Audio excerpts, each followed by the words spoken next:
Hello বন্ধুরা, আজকে আমি এই পাঠে পঞ্চম শ্রেণীর গণিত বইয়ের 42 থেকে শুরু করব, মানে 42 নম্বর পেজ থেকে শুরু করব। এর আগের পাঠে আমি 41 নম্বর পেজ পর্যন্ত অঙ্ক কিন্তু তোমাদের কমপ্লিট করে দিয়েছিলাম। তো এক একটা কি বলেছে দেখো, এক একটা বলেছে এক দোকানি 375 টাকা দামের 75টি শাড়ি কিনলেন। মানে একটা শাড়ির দাম হচ্ছে 375 টাকা, তাহলে 75টি শাড়ির দাম কত হবে? 375 সঙ্গে 75 গুণ করে দেবো। বুঝতে পেরেছো?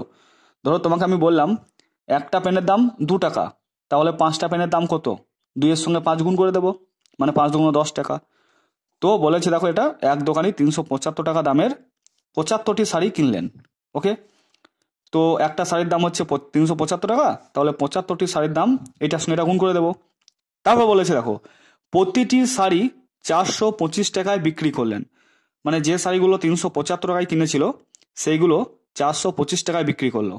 ঠিক আছে, তিনি কত টাকায় 75টি শাড়ি কিনলেন? তো একটি শাড়ির দাম দেখো 375 টাকা, তো 75টি শাড়ির দাম কত গুণ করে দিলে পেয়ে যাবে।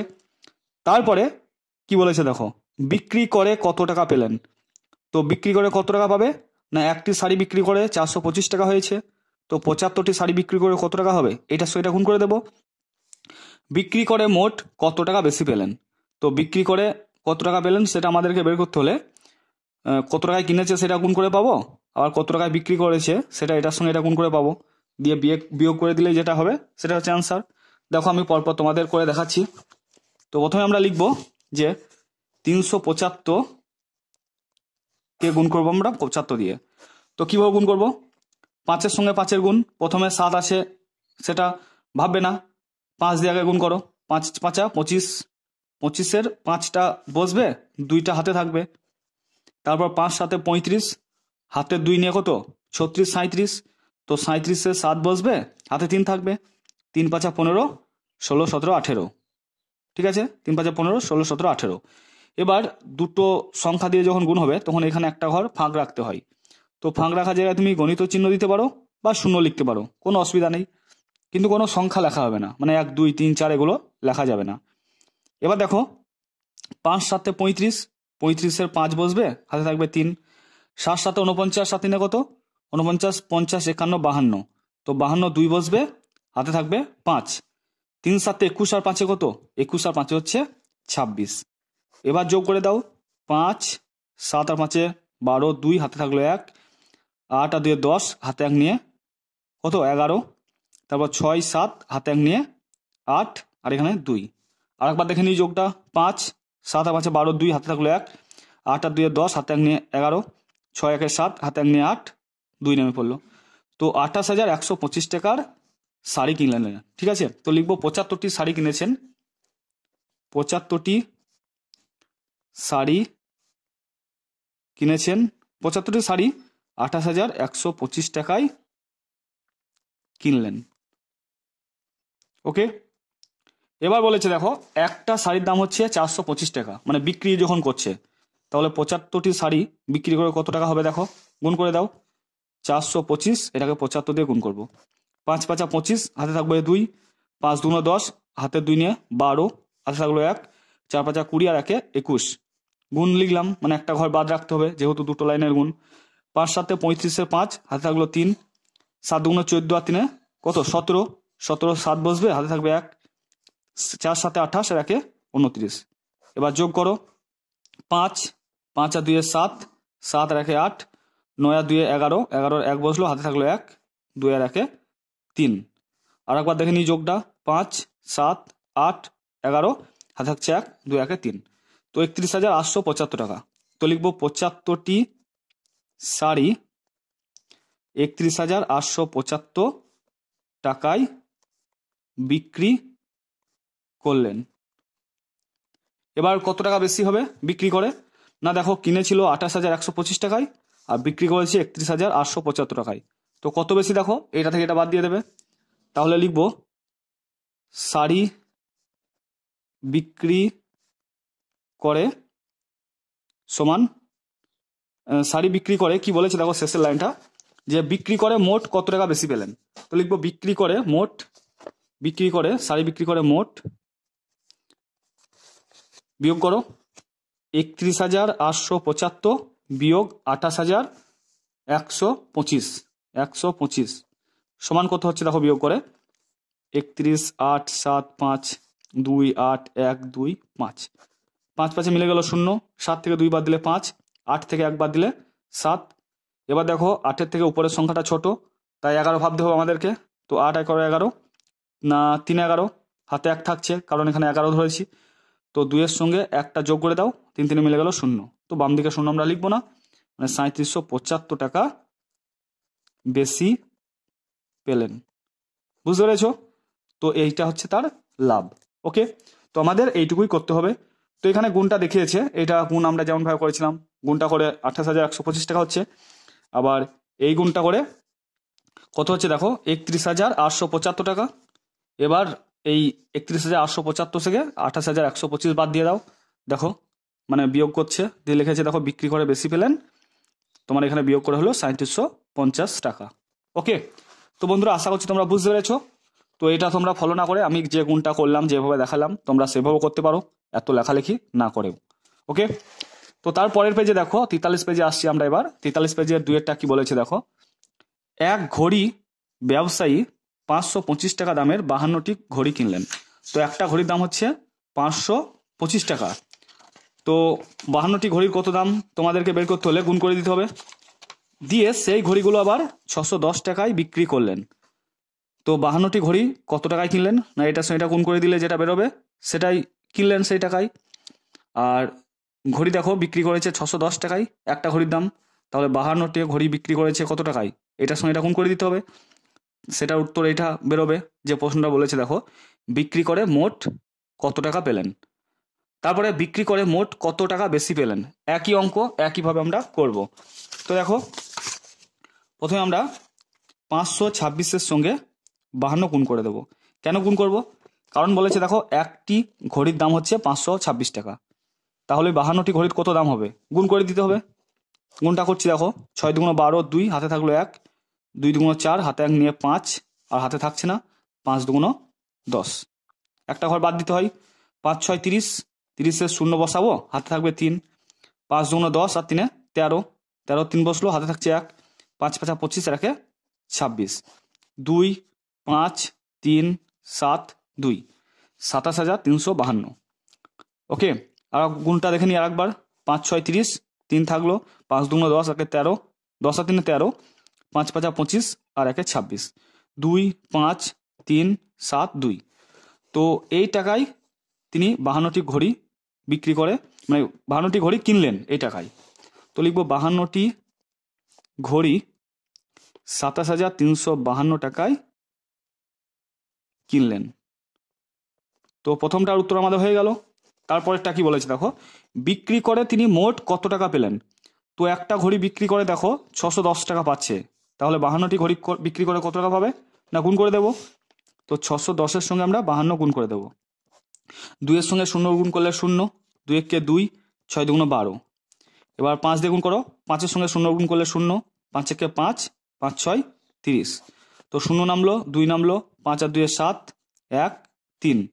তো 31,720 টাকায় কিন্তু ঘড়ি বিক্রি করলেন। তো লিখবো 52টি ঘড়ি 31,720 টাকায় বিক্রি করলেন। ওকে, এবার কি বলেছে দেখো, যে বিক্রি করে মোট কত টাকা বেশি পেলেন। দেখো কিনেছে 27,352 টাকায় আর বিক্রি করেছে 31,720 টাকায়, তাহলে বুঝতে পারছো বিক্রি করে বেশি টাকা পেয়েছে। কত টাকা বেশি পেয়েছে, এটা থেকে এটা বাদ দিলেই যেটা পড়ে থাকবে সেটাই বেশি পেয়েছে। তো লিখবো অতএব বিক্রি করে বেশি টাকা পেলেন সমান কি করব, এটার সঙ্গে এটা বাদ দিয়ে দেবো, 31,720 মাইনাস 27,352। তো বিয়োগ করো 31,720, এখানে লিখবো 27,352। তো 2 আর কয় 10, 8 10, হাতে থাকছে 1, 5-এর সঙ্গে 1 যোগ করে দাও, 6 আর কয় 12, 6 12, হাতে 1 থাকছে, যোগ করে দাও, 7 থেকে 4 বাদ দিলে 3, 7 আর কয় 11, 4 11, হাতে থাকছে 1, 2-এর সঙ্গে 1 যোগ করলে 3, 3 3 মিলে গেল 0, 5 দিকে 0 আমরা লিখবো না। তো 4 3 6 8 টাকা। ওকে, আশা করছি তোমরা বুঝতে পেরেছো। এরপরে আমরা নেক্সট 3 নম্বরটা দেখাচ্ছি। দেখো 3 নম্বরটা কি বলেছে, দেখো 3 নম্বর আর 4 নম্বরটা খুবই ইম্পর্টেন্ট অঙ্ক। এই দুটোর মধ্যে কিন্তু একটা অঙ্ক তোমাদের পরীক্ষায় থাকবেই। দেখো কি বলেছে, দেবব্রত বাবু তার 6 মাসের আয় দিয়ে 7 মাসের খরচ চালান। মানে 6 মাসে যে টাকাটা ইনকাম করে সেই ইনকামটা তার 7 মাসে ভেঙে যায়, মানে খরচ হয়ে যায়। তার মাসিক খরচ 14,270 টাকা হলে তার 6 মাসের আয় কত? তাহলে বুঝতে পারছো 1 মাসের খরচ হচ্ছে 14,270 টাকা, আর আমাদেরকে বের করতে হবে 7 মাসের খরচ। কেন বের করতে হবে? কারণ আমাদের 6 মাসের আয় বের করতে বলেছে। তাহলে 7 মাসের খরচ যে টাকাটা হবে সেই টাকাটাই দেবব্রত বাবুর 6 মাসের আয়। কেন? কারণ বলেছে দেখো, দেবব্রত বাবু তার 6 মাসের আয় দিয়ে 7 মাসের খরচ চালান। তো 6 মাসে যে টাকাটা ইনকাম করছে সেই টাকাটা 7 মাসে খরচ হয়ে যাচ্ছে, মানে 7 মাসের খরচের টাকা আর 6 মাসের আয়ের টাকা একই। তো 1 মাসের খরচ বলেছে দেখো 14,270 টাকা, তার 6 মাসের আয় কত বের করতে বলেছে। তাহলে আমাদের 7 মাসের খরচ বের করলেই 6 মাসের আয় বেরিয়ে চলে আসবে। তো দেখো লিখবো 14,270, এটাকে গুণ করবো 7 দিয়ে, 0, 7 7 49, 9 হাতে থাকলো 4, 7 2 14 আর 4 কত? 14 আর 4 হচ্ছে 18, 8 হাতে থাকলো 1, 4 7 28, 1 29 হাতে থাকলো 2, 7 থেকে 7 আর 2 9। তো লিখবো 7 মাসের খরচ সমান 99,890 টাকা। অতএব 6 মাসের আয় সমান 99,890 টাকা। তো কেন এটা লিখলাম? কারণ বলেই দিয়েছে যে 7 মাসের খরচটাই হচ্ছে 6 মাসের আয়। বুঝতে পেরেছো? তো এই অঙ্কটা আর পরের অঙ্কটা একই, এই দুটোর মধ্যে কিন্তু তোমাদের পরীক্ষায় একটা থাকবেই। ওকে, তো দেখো তারপরটা কি বলেছে, এই গুণটা আরেকবার আমরা দেখে নিই ঠিকঠাক করলাম কিনা। 0, 7 7 49, 9 হাতে থাকলো 4, 7 2 14 4 18 হাতে থাকলো 1, 4 7 28 29, 7 থেকে 7 আর 2 9। আমাদের ঠিকই আছে। তো দেখো এর পরেরটা কি বলেছে। তারপরে 4 নম্বরটা কি বলেছে দেখো, শ্যামলবাবু তার 8 মাসের আয় দিয়ে 9 মাসের খরচ চালান। তার মাসিক আয় 11,232 টাকা হলে 9 মাসের খরচ কত? এটা একটু উল্টো, মানে এখানে বলেছে দেখো মাসিক আয়টা, আগের অঙ্কটাতে দেখো খরচটা বলা ছিল, খরচের সঙ্গে আমরা এই মাসের খরচটা গুণ করলাম। তাহলে এখানে আয়ের সঙ্গে আমরা 8 মাসের আয়টা গুণ করে দেবো, মানে 8 দিয়ে আমরা গুণ করে দেবো। 8 মাসে গুণ করলেই যেটা বেরোবে সেটাই তার 9 মাসের খরচ। কেন? কারণ বলেই দিয়েছে শ্যামলবাবু তার 8 মাসের আয় দিয়ে 9 মাসের খরচ চালান। তার মাসিক আয় 11,232 টাকা হলে 9 মাসের খরচ কত? তাহলে এখানে মাসিক আয় বলেছে, 8 দিয়ে গুণ করে দেবো। তোমাদের গন্ডগোল করে দিলে হবে না। ধরো এইটার সঙ্গে অনেকজন 9 গুণ করে দেয়, দিয়ে সেটা মানে 9 মাসের খরচ লিখে দেয়, মানে মাথার মধ্যে গন্ডগোল চেপে যায়। বুঝতে পারছো, পরীক্ষার হলে একটা আলাদা সিচুয়েশন থাকে। ওকে, তো দেখো এইখানেও তাই, মাসিক খরচ বলে দিয়েছে 6 মাসের আয়, 6 দিয়ে এটা গুণ করে দেয় অনেকজন। তো মনে রাখবে এখানে খরচ বলে এখানে খরচ আছে, গুণ করে দেবে, আর এখানে আয় এখানে আয়টা দিয়ে গুণ করে দেবে। ঠিক আছে, এটা শর্টকাটে মনে রাখার জন্য আমি বললাম। তো লিখবো আমরা যে 11,232, এটাকে গুণ করবো 8 দিয়ে, 8 2 16 6 হাতে থাকলো 1, 3 8 24 1 25 হাতে থাকলো 2, 8 2 16 2 18 8 হাতে থাকলো 1, 8 থেকে 8 1 9, 8 থেকে 8। ঠিক আছে, তো লিখবো 8 মাসের আয় সমান 89,856 টাকা। এটাই 9 মাসের খরচ। 9 মাসের খরচ সমান 89,856 টাকা। ওকে, এবার আমরা গুণগুলো দেখব। দেখো এগুলো সবগুলো গুণ একটা দেখানো হয়েছে, তো গুণ কিভাবে করতে হয় আমি তোমাদের আগেও দেখিয়ে দিয়েছি, তো এখানেও আরেকবার দেখিয়ে দিচ্ছি। দেখো 3 5 7 6 এটাকে 18 দিয়ে গুণ করতে হবে, 3 5 7 6 এটাকে 18 দিয়ে গুণ করতে হবে। দেখো গুণটা 6 8 48, 48-এ 8 বসবে, হাতে থাকবে 4, বাম দিকটা হাতে থাকে, ডান দিকটা বসে যায় এখানে। 7 8 56, 56 আর 4, 56 57 58 59 60, তো 60-এ 0 বসবে, হাতে থাকবে 6, 5 8 40, 40 আর 6 46, 46-এ 6 বসবে, হাতে থাকবে 4, 3 8 24, 24 আর 4 28। আর একবার গুণটা দেখে নিই, 6 8 48-এ 8, হাতে থাকলো 4, 7 8 56 আর 4 60, হাতে থাকলো 6, 5 8 40 আর 6 46, 3 8 24 আর 4 28। ঠিক আছে, এবার একটা ঘর বাদ রাখবো, যেহেতু আর একটা সংখ্যা দিয়ে গুণ করতে হবে। তো 1 দিয়ে গুণ করলে যে সংখ্যাটা থাকে সেটাই বসে যায়, মানে 6 7 5 3 বসে যাবে, 6 7 5 3 বসে যাবে। কেন? কারণ দেখো 6 কে 6, 7 কে 7, 5 কে 5, 3 কে 3। এবার যোগ করে দাও, 8 নামলো, 6-এর সঙ্গে 0 যোগ করলে 6, 7 আর 6 13, 3 হাতে থাকলো 1, 5 আর 8 13, হাতে 1 নিয়ে 14, 3 4 5 হাতে 1 নিয়ে 6। তো এটাই হচ্ছে উত্তর, বুঝতে পেরেছো? তারপরে দেখো আমরা পরেরটা করব। তারপরটা দেখো দেওয়া আছে 4008, এটাকে গুণ করতে হবে 22 দিয়ে। 4008 এটাকে গুণ করতে হবে 22 দিয়ে। তো প্রথমে 2 দিয়ে গুণ করো, এই 2টা দিয়ে। 8 2 16, হাতে থাকলো 1, 2-এর সঙ্গে 0 যদি আমরা গুণ করি 0 হয়, যেহেতু হাতের 1 আছে তাই 0-এর সঙ্গে 1 যোগ করে দাও, 1 হবে, 1 বসে গেল। 2-এর সঙ্গে 0 গুণ করলে 0, 4 2 8, গুণ চিহ্ন লিখে দাও। এইখানে যেমন 2 দিয়ে গুণ করেছিলাম, এইটার সঙ্গে 2 দিয়ে গুণ করব, তাহলে সেটা 6 1 0 8 হবে, একই হবে। দেখো 8 2 16, হাতে থাকলো 1, 2-এর সঙ্গে 0 গুণ করলে 0, হাতে 1 নিয়ে 1, 2-এর সঙ্গে 0 গুণ করলে 0, 4 2 8। এবার যোগ করে দাও, 6 7 1 8 8। ওকে, তো আমাদের এই অঙ্কটা হয়ে গেল। এরপরে নেক্সট দেখো গুণ কি বলেছে, 5 1 0 3, এটাকে 13 দিয়ে গুণ করতে হবে। 5 1 0 3, 13 দিয়ে গুণ করো, 3 3 9, হাতের কিছু নেই, হাতের কখন থাকে? যখন 10 বা 10-এর বেশি হয় তখন। ঠিক আছে, 3 3 9, হাতে নেই, 3-এর সঙ্গে 0 গুণ করলে 0, 3 1 3, 3 5 15। এবার এখানে একটা ঘর বাদ রাখবো, 1-এর সঙ্গে যদি আমরা কোনো একটা লাইনের গুণ করি সেই সংখ্যাগুলো হয়ে যাবে, মানে 3, তারপর 0, তারপর 1, তারপর 5। এবার যোগ করে দাও, 9 3 3 6 6। ওকে, তারপরে দেখো নেক্সট 2 3 4 6, 2 3 4 6, এটাকে 42 দিয়ে গুণ করতে হবে। 2 3 4 6, এটাকে 42 দিয়ে গুণ। 6 2 12, হাতে থাকলো 1, 4 2 8, হাতে 1 নিয়ে 9, 3 2 6, 2 2 4, একটা ঘর বাদ রাখতে হবে।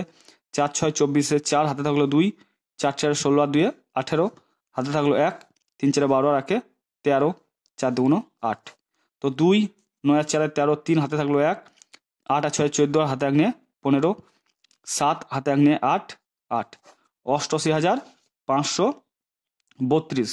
ওকে, এখানে দেখো একটু মিস্টেক হয়েছে, 4 2 8, হাতে তো 1 আছে, গুণটা দেখা একবার ভালো করে। 4 6 24-এ 4, হাতে থাকলো 2, 4 4 16 আর 2 18, হাতে থাকলো 1, 3 4 12, হাতে 1 নিয়ে 13, 3 বসলো, হাতে থাকলো 1, 4 2 8, হাতে 1 নিয়ে 9। তাহলে এগুলো সব একই, ঠিকই আছে। এবার এখানে কেবল 9 হয়ে যাবে।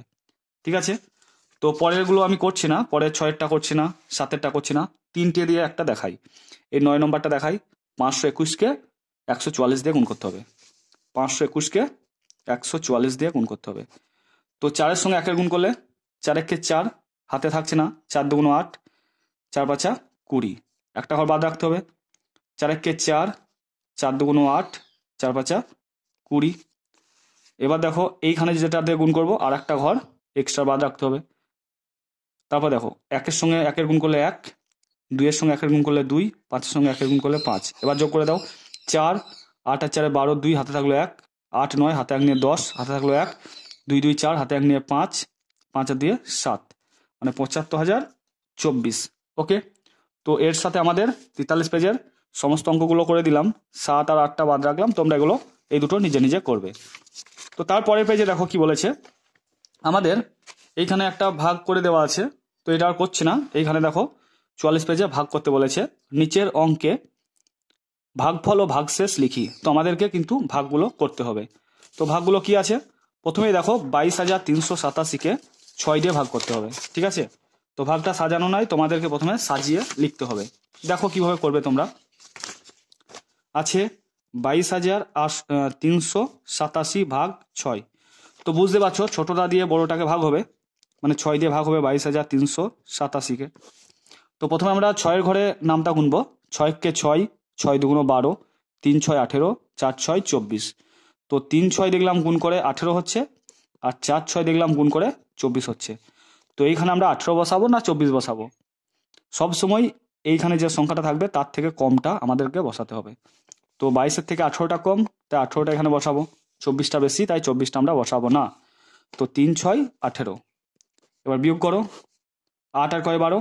কেন এখানে 12 ধরছি? কারণ 8-এর থেকে 2টা ছোট, আর ছোট হলেই 0 থাকলে 10, 1 থাকলে 11, 2 থাকলে 12, এগুলো ধরতে হয়। আমি আগের পার্টে ডিটেলসে আলোচনা করেছি। তো 8 আর কয় 12, 4 12। যেহেতু এখানে 12 ধরেছি, হাতে 1 আছে, তো একটার সঙ্গে 1 যোগ করে দাও, 2 হয়ে যাবে। তো 2 2 মিলে গেল 0, তাই আমরা লিখবো না। এবার এখানে আর একটা সংখ্যা এখানে নামাতে হবে। কেন নামাতে হবে? কারণ দেখো 6-এর থেকে 4টা ছোট, তার জন্য আর একটা সংখ্যা নামাতে হবে। তো 3 নামিয়ে দিলাম। এবার 6 7 42 হয়, আর 6 8 48 হয়। তো আমরা 42 বসাবো না 48 বসাবো? অবশ্যই কমটা বসাবো, 42 বসাবো। 6 7 42। আবার বিয়োগ করো। 3 থেকে 2 বাদ দিলে 1 হবে, 8 নামলো। 3 6 18 মিলে গেল, এই 7টা নামবে। 6 কে 6। এবার বিয়োগ করে দাও। 7 থেকে 6 বাদ দিলে 1। তো আমাদের ভাগফল আর ভাগশেষ লিখতে বলেছে। তো ভাগফল কত? ভাগফল হচ্ছে এটা ভাগফল, মানে 3 7 3 1, আর ভাগশেষ হচ্ছে 1। ঠিক আছে, তো আশা করছি তোমরা বুঝতে পেরেছো। তারপরে দেখো পরেরটা দেখাচ্ছি, গয়েরটা কি আছে দেখো। কয়েকটা দেখালাম, কয়েকটা দেখাই। 3 0 6 2 7 আছে। 3 0 6 2 7, এটাকে 3 দিয়ে ভাগ করতে হবে। তো দেখো কিভাবে ভাগটা করব। 3 দিয়ে ভাগ করব, 3 0 6 2 7কে। তো 3 1 কে 3 হয়ে যাচ্ছে, 3 1 কে 3 মিলে যাচ্ছে। এই শূন্যটা এখানে নামাবো না, এখানে চলে গেল। এবার 6টা নামালাম, 3 2 6 মিলে গেল। এবার 2টা নামাবো। ঠিক আছে, তো এইখানে যদি আমরা একটা সংখ্যা বাদ দিই, মানে 3-এর থেকে দেখো, প্রথম কথা বোঝো, 3-এর থেকে দেখো 2টা ছোট, তো আমাদেরকে এখানেও 7টা নামাতে হবে। এবার দেখো পরপর যখন আমরা দুটো সংখ্যা নামাবো, তখন এইখানে একটা শূন্য আমাদেরকে লিখে দিতে হবে। পরপর দুটো সংখ্যা আমরা নামাতে পারি না। 2 নামালাম ঠিক আছে, আবার 7টার প্রয়োজন পড়ছে, তার জন্য এখানে শূন্য আমরা লিখে দিলাম। এবার 3-এর ঘরের নামটা কোনো, 3 1 কে 3, 3 2 6, 3 3 কে 9, 3 4 12, 3 5 15, 3 6 18, 3 7 21, 3 8 24, 3 9 27 মিলে যাচ্ছে। 3 9 27। ওকে, এবার আমরা গয়েরটা করব, তারপরে ঘয়েরটা করব। গয়েরটা কি আছে দেখো, 45,832, এটাকে ভাগ করতে হবে 8 দিয়ে। 45,832 এটাকে ভাগ করতে হবে কত দিয়ে বললাম না, এটাকে ভাগ করতে হবে দেখো 8 দিয়ে। তো প্রথমে আমরা 8-এর ঘরে নামটা গুনবো। 6 8 48 আর 5 8 40। তো 6 8 দেখলাম 48, আর 5 8 দেখলাম আমরা 40। তো 48 বসাবো এখানে না 40 বসাবো? না 45-এর কম কোনটা? 40টা। তাহলে 5 8 40 আমরা এখানে বসিয়ে দেবো।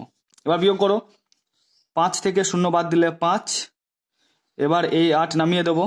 আবার দেখো 8-এর ঘরের নামটা কোনো, 7 8 56, 8 8 64। তাহলে 7 8 56 আমরা এখানে বসিয়ে দেবো। বিয়োগ করো। 8 থেকে 6 বাদ দিলে 2, এই 3 নামিয়ে দিলাম। আবার 8-এর ঘরের নামটা কোনো, 8 2 16, 3 8 24। তো এখানে 23 আছে, তাই 8 2 16 বসিয়ে দেবো। বিয়োগ করো। 6 আর কয়ে 13, না 7 13, হাতে 1 থাকছে, যেহেতু এটাকে আমরা 13 ভেবেছি, তো 1টা এখানে বসিয়ে দাও, মানে 1-এর সঙ্গে 1 বসিয়ে যোগ করে দাও, তাহলে 2 হচ্ছে। তো 2 2 মিলে গেলে 0, তো বাম দিকে আমরা 0 লিখবো না। এবার এই 2 নামিয়ে দিলাম। 8 9 72। তাহলে আমাদের অঙ্ক কিন্তু হয়ে গেল। তাহলে ভাগফল কত? না ভাগফল হচ্ছে 5 7 2 9, আর ভাগ শেষ হচ্ছে 0। ক্লিয়ার? তারপরটা দেখো কি আছে, 68,235, এটাকে 9 দিয়ে ভাগ করতে হবে। 68,235 এটাকে আমরা 9 দিয়ে ভাগ করব। তো 7 9 63, 8 9 72। তো 72 বসাবো না 63 বসাবো। 7 9 63। এবার 8 থেকে 3 বাদ দিলে 5, এই 2 নামিয়ে দিলাম। দেখো 5 9 45, 6 9 54। তো 52 থেকে 45টা ছোট, তাই 5 9 45 আমরা এখানে বসিয়ে দেবো। 5 আর কয়ে 12, না 7 12, এই 3 নামিয়ে দিলাম। 8 9 72। বিয়োগ করো। 3 থেকে 2 বাদ দিলে 1, এই 5 নেমে গেল। এবার 9 কে 9।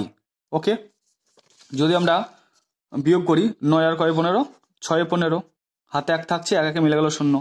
তো বাম দিকের শূন্যর কোনো ভ্যালু নেই। তাহলে আমাদের উত্তরটা হয়ে গেল 7, 5, 8, 1 হচ্ছে ভাগফল, আর ভাগ শেষ হচ্ছে 6। ঠিক আছে, তো বন্ধুরা আমরা এই পার্টে 44 পর্যন্ত পেজের পর্যন্ত অঙ্ক কমপ্লিট করলাম। এরপর নেক্সট পার্টে আমি 45, 46 পেজের অঙ্কগুলো করব। ঠিক আছে, তো তোমরা সবাই ভালো থেকো, সুস্থ থেকো। Thank you.